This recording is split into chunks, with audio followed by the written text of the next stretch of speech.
গামোচাখন দি লওক আমাৰ এইখিনি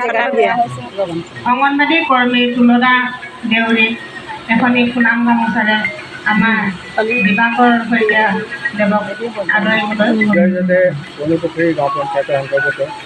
সকলো গাঁৱৰ অংগনবাদী কৰ্মীসকলে যি আমন্ত্ৰণ কৰি আনি আজি পোষণ